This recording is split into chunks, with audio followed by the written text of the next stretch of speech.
participating, and also for Reverend Tejo for asking that I come and spend a little bit of time this morning.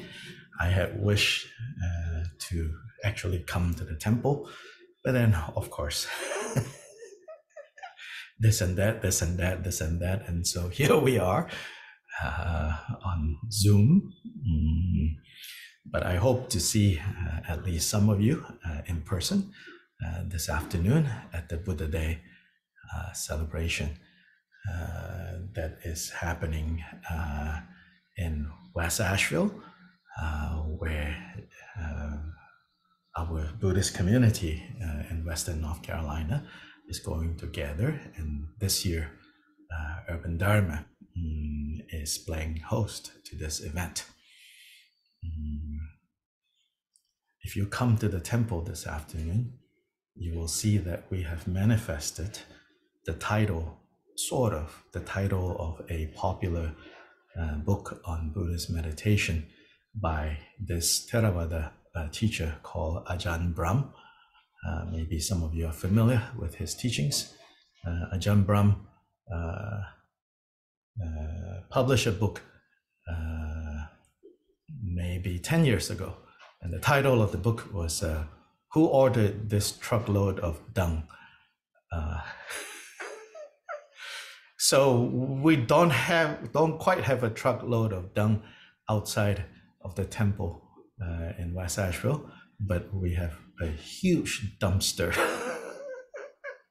So now suddenly everything is thrown off plan. So now it's down to plan F or G. I have no idea. Someone is dealing with that for now. So anyway, right, a good lesson, a good reminder in uncertainty, which is I would say the heartfelt sense of this more philosophical notion of impermanence. So what impermanence is, if there were no human beings involved, if there were no beings with feelings involved, impermanence is just what it is. That's just how things are. But then once we have sentience involved, for most sentient beings, the felt sense of what impermanence means is uncertainty. Then from uncertainty, right, depending on how rudely, so to say, we are presented with uncertainty, then it can go in many directions. So that, I would say, is the central, or at least one of the ways to understand the central teachings of the Buddha, is this uncertainty, and what we do with this uncertainty. So today is a good day to reflect on, especially what the Buddha taught, and how what he taught can actually change our lives. So across Buddhist traditions, I think it's fair to say that the act of going for refuge, or the act of taking refuge, to go for refuge, to take refuge, to come under the shelter of, more literally, to come under the shelter of, to be under the protection of, we all know that basically we go to the Buddha, the Dharma, and the Sangha as those, the sources of protection, of safety, of shelter. Now, of course, we also know and probably appreciate that fundamentally the Buddhist tradition, the Buddhist spiritual path is a non-theistic path. It's a non-theistic system. Now, non-theistic does not necessarily, although maybe for some it could be understood that way, but non-theistic doesn't necessarily mean not having any notions of what we might call that which is beyond the human realm, that which is beyond what we can see. Certainly across Buddhist cultures, across time, there are Buddhists have always lived in worlds whereby the seen world is, or rather the unseen world is as rich as the seen world. And an interplay between the seen and unseen worlds have allowed Buddhist imaginations to really flourish. Sometimes, admittedly, taking us away from the core vision that Siddhartha achieved under the Bodhi tree, which we will talk about in a little bit, and other times enhancing that vision under the tree, so to say, to help various cultures, various people at various places to have a clearer vision of what is this vision. So anyway, back to that point about being a non-theistic tradition. So then it's always good to go back and think about and to reflect when we say, I take refuge in the Buddha, I take refuge in the Dharma, I take refuge in the Sangha. Of these three, the question of how do I take refuge in the Buddha may be most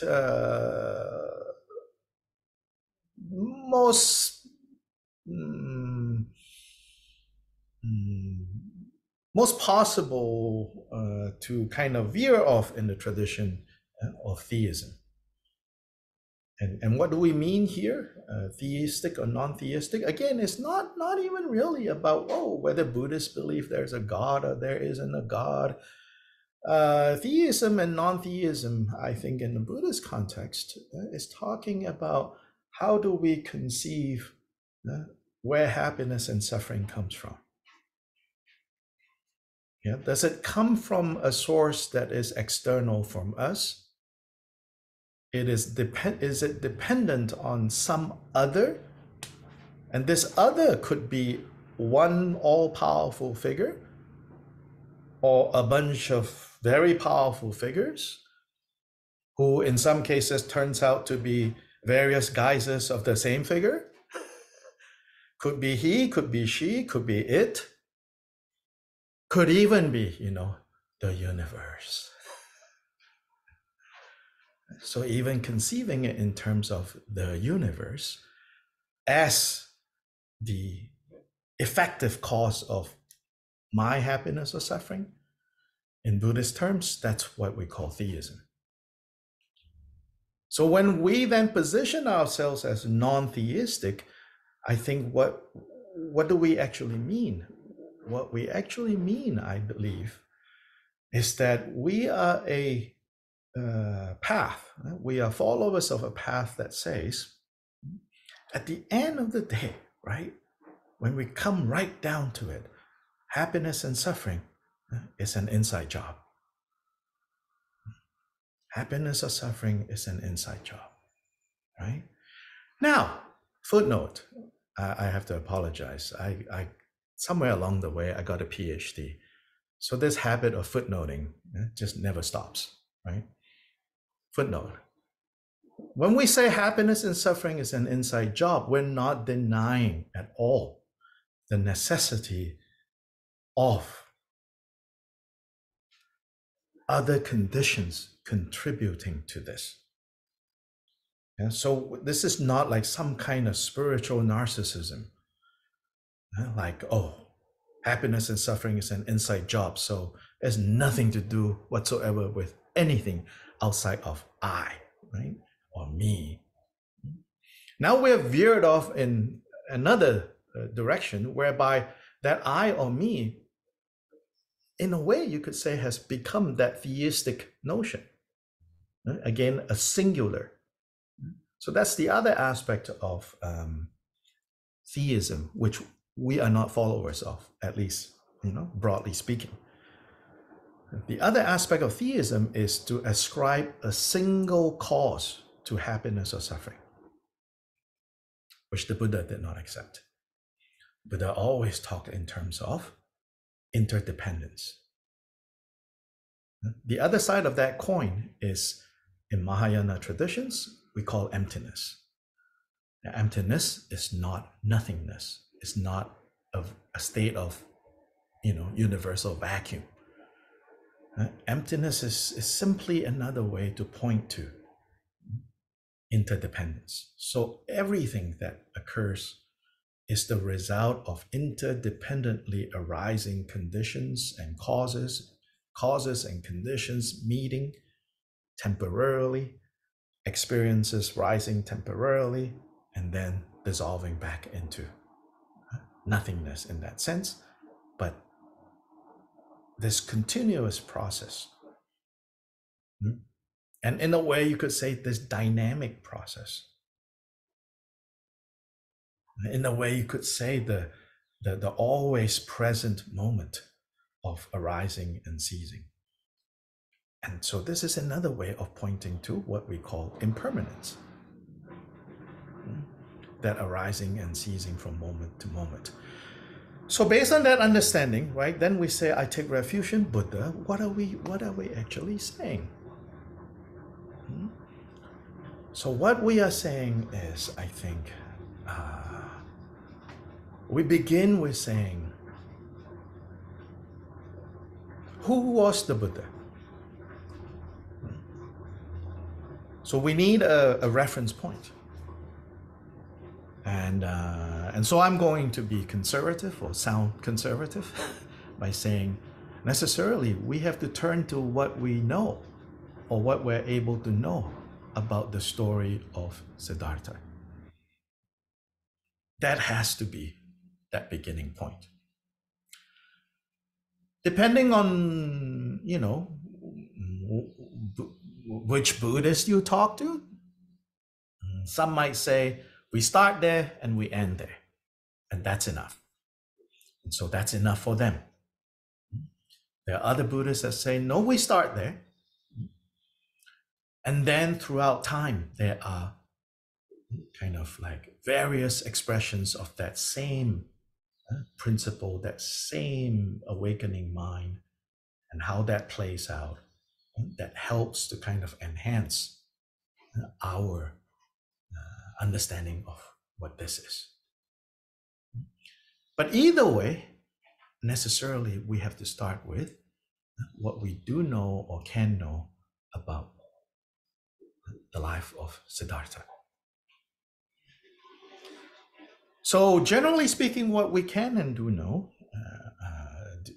about Siddhartha is that he lived, around 5th, 6th century, before the time of Jesus, in the north central plains of India. This was a time where there were tremendous change going on in that area. And in fact, all around the world, there were tremendous change going on. And it seemed like, so this, I think these days, with more understanding of climate and climate change and how it affects, nations, peoples, I think you can track and see that there were some significant changes with weather and everything across the world that gave rise to a whole new set of anxieties. I mean, they're not absolutely new. Birth, old age, sickness, and death doesn't change, 5,000 years before Siddhartha, 5,000 years after Siddhartha, birth, old age, sickness, and death, of course. And those don't change. But as to the particular anxieties that then start to surround birth, old age, sickness, and death, I think it was rising up to the surface, in part because of some historians have offered this explanation, a more materially based explanation, which is the rise of cities. There was ancient cities in India prior to Buddha's time, but at least we know 400 or 500 years have passed since the last cities existed in India. And as a very, very vague, if at all, memory of those cities. And they were in the Indus Valley, which is on the northwestern corner of India. But in the central plains, cities and memories of cities are practically gone. But around the Buddha's time, a little bit before the Buddha's time, once again, India saw the appearance of cities. And with cities, all kinds of change was going on. The truth of impermanence became more and more obvious, and the anxieties of uncertainty became more and more overt, which then caused many people to ask, what is this all about? What is the meaning of all of this? And among them was Siddhartha, whom later on we call the awakened one, Buddha. Wesak,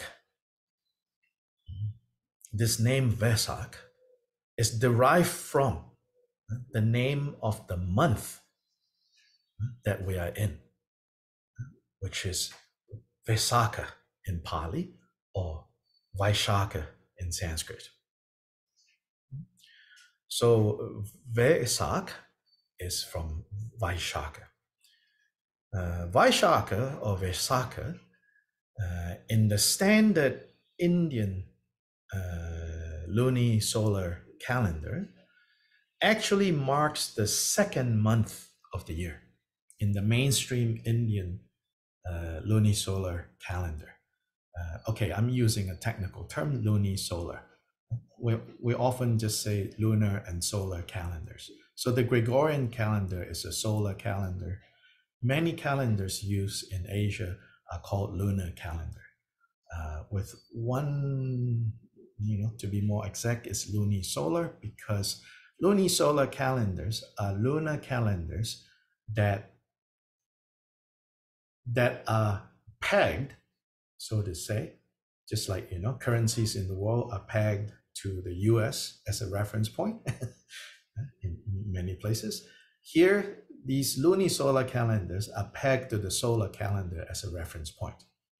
So what that means is, so the difference between the two is in the solar calendar, which has to do with, right, the Earth's movement, right, around the sun, is what roughly 365.25, something like that, right, or 0.4 or something like that. But the lunar phases is exactly 360. So for every year you lose, you're off course, so to say, compared to the sun, and therefore compared to the weather. So that's the important, crucial part, weather, the changing of the seasons. And so to account for these loss of 5¼ day or so, every few years, those who have a lunisolar calendar have to introduce an extra month. And so there are 13 months. And as to how each of them, or when each of them introduce an extra month, they're not exactly the same. So right now, the East Asian, Chinese, traditional Korean, and traditional Japan, and Vietnam, their lunisolar calendar is having a third month right now. They're having a third month right now. But the Thai calendar, Cambodian, or Sri Lanka they are not having a second, third month. They are in their or second whatever month that they are in right now. But the main point is Wesak is the second month in the lunisolar calendar, and it's the full moon of that month that in Theravada sources is identified as that day where Siddhartha was born. 35 years later, Siddhartha achieved awakening Buddhahood on that same full moon day. And then 45 years after that, Siddhartha, now the Buddha, achieved complete and total nirvana, meaning even the body that he had, which was still a basis to experience suffering, was completely done with. So nirvana. Unfortunately, the literal meaning of nirvana is to be extinguished. And so some have surmised that, the goal of Buddhism is to become destroyed, completely extinguished. No, what is extinguished are the causes of suffering. What is extinguished are the basis of suffering. What is extinguished are any and all future conditionings of suffering. When Siddhartha, the Buddha, achieved Mahaparinirvana, 80 years from the day that he was born, then any and all causes, basis, and conditions for any more suffering is completely done with. So in Theravada countries, Wesak carries this significance. In East Asia, Korea, Japan, Vietnam, and China, and of course, then in those areas, they have sources, Indian sources, as old, in many cases, as the Pali Theravada sources, that identify different days for these occasions of the birth, the enlightenment, and the passing away. So, for example, the enlightenment is identified as happening in the 12th month of the calendar. The birth is identified as the equivalent of Wesak month, but not on the full moon, on the 8th day. On the 8th day. Then in the Himalayan region, and where Tibetan Buddhism predominates, they have another slightly different set of sources. And in their sources, they say, yes, it is in this month called Wesak that all these major events happen, but they also have slightly different days. For them, birth occurred on the 7th day. And enlightenment and passing away occurred on the full moon day. So across Buddhist cultures, you have sometimes slightly, sometimes not so slightly, different days of the year identified as marking the birth, the enlightenment, and the great nirvana of the Buddha. And then to further complicate things a little, during the Meiji Restoration in Japan, where the imperial system, the king, was brought back to the throne of Japan, and Japan went through a concerted effort of modernization, then many Buddhist denominations in Japan adopted the Gregorian calendar, and so started to celebrate like the 8th day of the Wesak month on April 8th. Then the 12th month, as December. So basically choosing a solar month system and solar days to replace lunisolar days and months. So, and then, but even in Japan, it depends, if you're in Kyoto, the ancient capital, there are still many temples that keep the lunisolar calendar for their ritual cycles. So what we can see is there is many diverse traditions. And luckily, generally speaking, comparatively, relatively, Buddhists are much better at living with differences among each other. We have not quite had, major councils to stamp out heresies, much less, burning down each other's places over doctrine. We did burn each other's places down for other reasons, but not for doctrine, not for wrong belief, not for celebrating Wesak on the wrong day. I don't think we have any record like that. I know enough of Buddhist history to shy away from saying things like, no bloodshed ever happened among Buddhists. No. Famously, for example, Thailand and Burma, two major Theravada, cultures in Southeast Asia, they were constantly at war with each other. Again, not for Buddhist reasons, not for doctrinal reasons. Yeah. So the story of Siddhartha, it says that when he was born,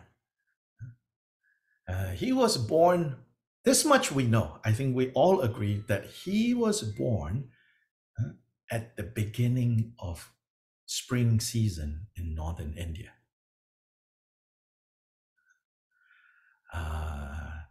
And according to those ancient traditions, mothers, especially mothers who can afford it, of course his mother could. We know from sources that she was a queen, or more likely the wife of a great chieftain. And so even this account of the Buddha having been a prince, daddy was king, mommy was queen, it's a later tradition. And why? Because during the Buddha's time, the city-state that he came from, they were an oligarchy. They were not a monarchic system. So his dad could not have been a king in the sense of, today King Charles ascended the throne formally. Yeah? So it was an oligarchy whereby it was clear that his father was the leading figure among, so you could say, what is that phrase? First among equals. So mom definitely could afford this tradition of traveling back to her parents to deliver her child. So it said that Queen Maya was on her way back to her parents' home. And she had come from a neighboring kingdom. So she was on her way back. But before she could make it all the way back, it said that she gave birth to Siddhartha. And it occurred as they were passing through a forest. At that point, Maya said, I need to stop, and rest. So as they were all stopped and resting there, she went down from her carriage to have a walk, and then she felt the signs. She could recognize that something is going to happen. And then it said that, she held on to a branch and she gave birth to Siddhartha while standing. Our sources also said that Siddhartha came out of her from the left side, whatever that means. We all know human anatomy. Even ancient Indians knew human anatomy, but they insisted that he came out of her from the left side. That also has led some to speculate that it might have been a cesarean birth. Who knows? Because the same sources also tell you that after coming out from the left side, unlike all other humans, but like all other mammals, he could walk. Fairly soon after birth, it said that he took 7 steps. At each step, a lotus blossomed to receive his baby feet. And then after that, from the skies, these dragons and gods showered down this cascading water to cleanse Siddhartha. And that is the source of the tradition observed in East Asia, Japan, Korea, China, of bathing baby Siddhartha. So bathing baby Siddhartha, actually not a known tradition among Theravada countries. Theravada countries have a ritual which they perform during their New Year season, where they offer water bath to the Buddha, but not in the statue of a baby, but an enlightened Buddha. So that's during their New Year festivities, also called the Water Festival, also in the spring.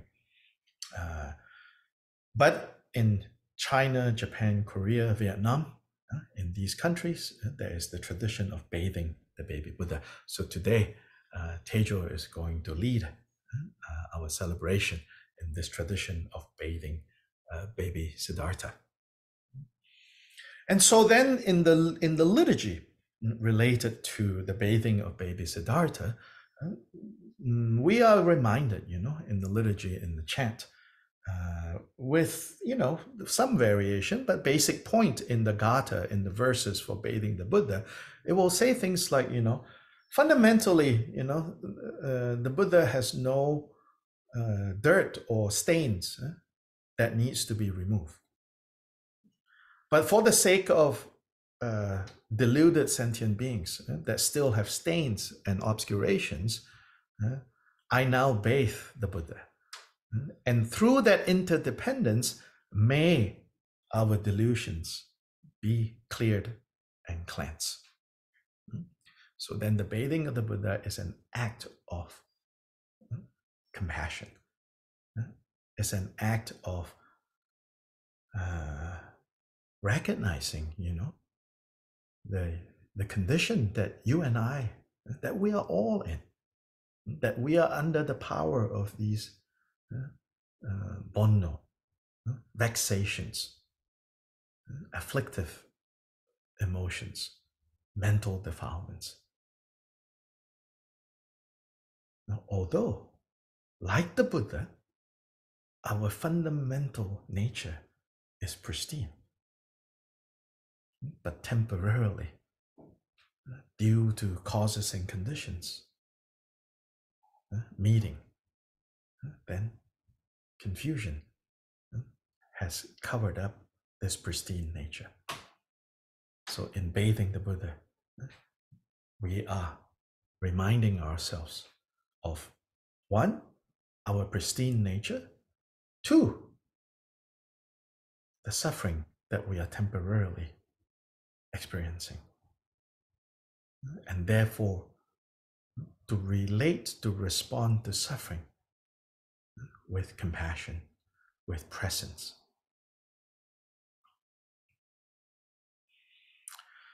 So after, and this birth occurred in a grove, in a forest. In the forest on the way back to Maya's family. Maya, the name, one translation of Maya is illusion. But it's not illusion necessarily in the way that that word has come to carry a connotation of something negative, illusion, necessarily. In fact, an earlier use of the word Maya, which probably, very likely, was the sense that it was used during the Buddhist time. I mean, you would not name, who would name their daughter, illusion in the negative sense of the word? No, of course not, So when the Buddha's grandparents named their daughter Mahamaya, great Maya, Maya carried the connotation of magical display. That she is a magical display. And of course, the greatest magical display, so to say, was to give birth to the Buddha. It's a great magical display because Buddhists neither come nor go. The awakened mind, that which is awake, neither comes nor goes. And so this great magical display that Mahamaya is to give birth to Siddhartha. Siddhartha, this name, means all wishes achieved. All wishes, all desires achieved. So it's said that then his father raised him with all desires achieved, providing for him everything that he needed in order to shield him from the nature of confused existence, samsara. Because father got some hints and warnings from sages that he brought to look at his precious son. And they said to him, very likely, he's going to be a great spiritual figure. Although, if you do the right things, he could be a great monarch. He could become a great monarch. Of course, the great chieftain said, well, I know what I want him to be. So he did his darndest best to fulfill all of his son's wishes. So the name Siddhartha. The name was given as in the son is the fulfillment of the father's wishes. The father's greatest aspirations will be fulfilled by this child. And indeed, he did. He did fulfill the father's greatest aspirations. Indeed, he did fulfill all our greatest wishes, desires, aspirations. And indeed, he lived up to the name Siddhartha. You say, wait, did I desire enlightenment, awakening, Buddhahood? I didn't even know this word until recently. 40 years ago, 10 years ago. But yes, actually Siddhartha fulfilled all our desires, fulfilled his father's desires. Because what are all our desires, Whatever it is, whether it's last night feeling like, I need to get some ice cream. But do I really want to drive for 20 minutes? Yeah, maybe.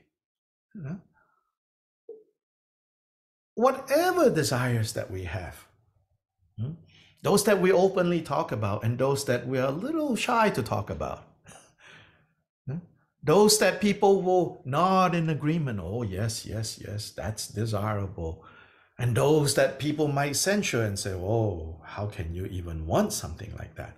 Actually, any and all desires that we have, they are all part of, they are all various manifestations of the desire to be happy and the desire to be free from suffering. Two sides of the same coin. To be free from dukkha, to be free from suffering, and to be happy. Now, Where the problem is, we are confused about how we can achieve that happiness. That's the only difference. His Holiness the Dalai Lama says, from the greatest saint that you can imagine to the worst criminal that you can imagine, they were all motivated by the same thing, the desire to be happy. Where the great difference comes from is knowing or not knowing what is true happiness, and therefore the causes of true happiness, and what is suffering, and the true causes of suffering.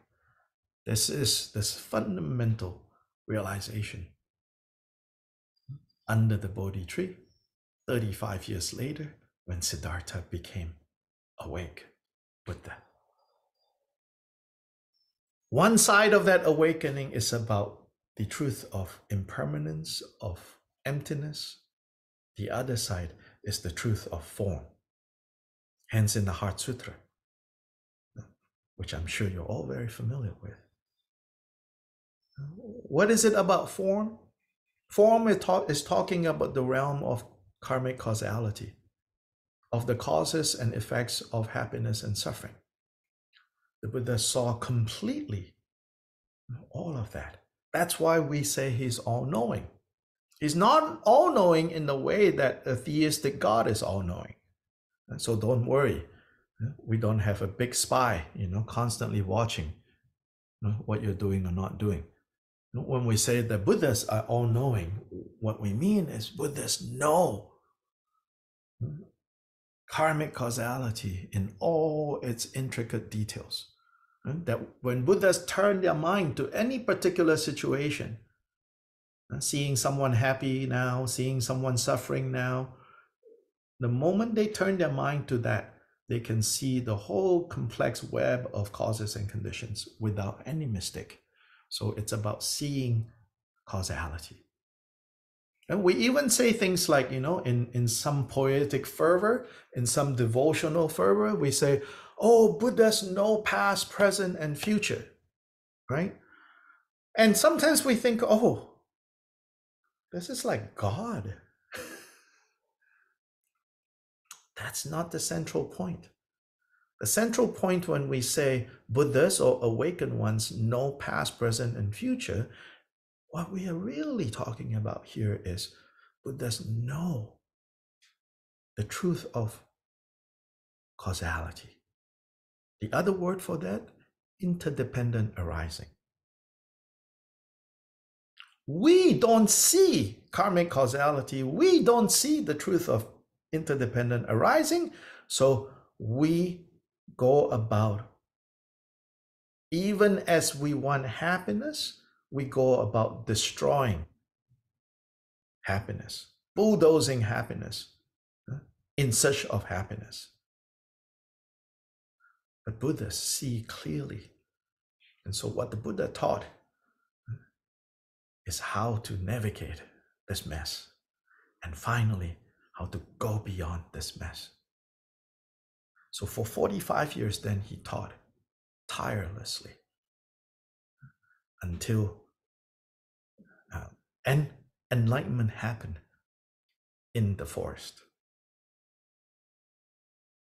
under this great tree that we now call the Bodhi tree. The very first teaching he gave to these 5 monks was a neighboring forest that he walked to. And then for the next 45 years, he lived in forests that is just outside of cities and towns, so that there is enough interaction. Then 80 years old, we say his own example and his own reality shows the final lesson of the unbinding of suffering. We call it nirvana. Another etymology of it is unbinding. Now we are bound up with all the causes and effects of suffering. Finally, at the age of 80, as he lay down between these two great trees in the forest of trees, surrounded by his disciples, he demonstrated for us the final unbinding of any and all causes of suffering. And so this, is why we celebrate Wesak. This is hopefully what we know. So we say, like when we know the significance of what we are celebrating, then we create the very causes and conditions for connecting to all these events, so that these events are not just something that happened in the past, but these events that we are Siddhartha being born into this world, and yet knowing that fundamentally there's no birth or death. Then we awaken like Siddhartha woke up under the Bodhi tree. Principally, his awakening was for the good of others. And he spent 45 years of his life being good for others, until finally it was time to unbind any and all basis of suffering. So this is just very briefly what I have to share and offer to you on this morning that we are celebrating a couple of days off. Full moon was 2 days ago, but I suppose you could go somewhere, where maybe the moon is still full. Maybe not on this planet, but fly out a little bit, and that's the power of the mind. Then we'll be exactly on Vesak Day, so to say.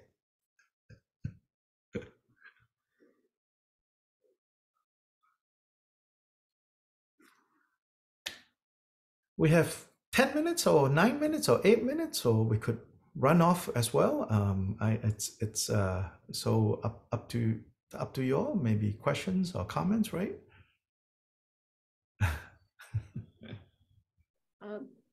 Thank you, Dr. Lye. I really enjoyed your straightforward and informative presentation. And thank you for being here. And I hope the rest of the day is wonderful. Mm-hmm. I want to say thank you too. I know that you don't have anything else to do besides give talks on Zoom for Great Tree. But I do think that it's good for us to hear this, especially on this day when we're going to be celebrating it together. So I really, really appreciate that you took the time to do this. And now we're going to decorate the pavilion. We got gathered flowers yesterday.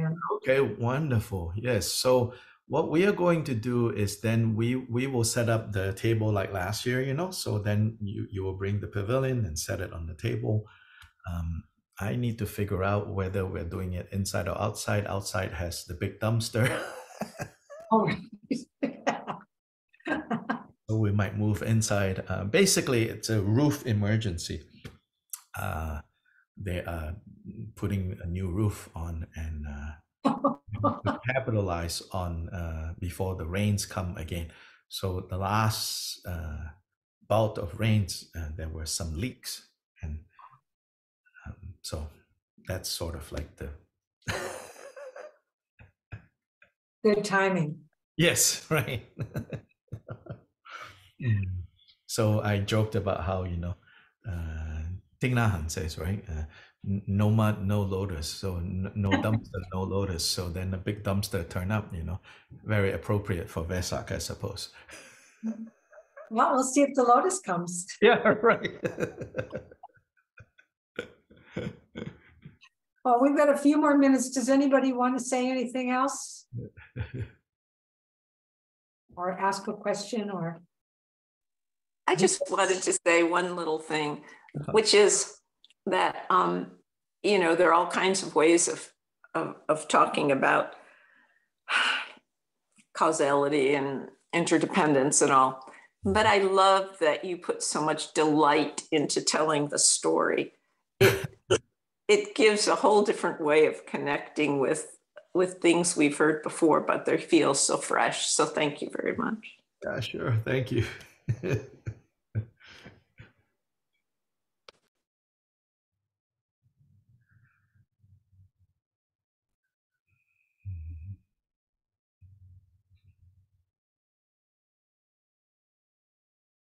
I guess you filled us up.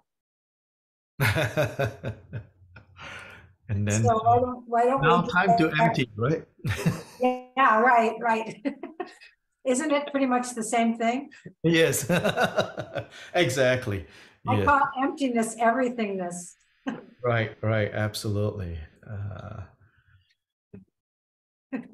So thank you so much, and I will see. I know Tejo at least, and maybe some of you this afternoon. Oh, great! Yes, and yeah, it turns out that I think it's going to be a very nice day. Or originally, I think they were calling for rain. Well, And- Ray's going to come tomorrow, so we're Yeah. good. Right, right. And so Nathan was very busy getting tents, getting this and that, but we might be okay. I think so. Yeah, yeah. Okay, let's get back to merit. Yes. Merit of this practice May the merit of this practice benefit all beings benefit all beings and bring peace. and bring peace.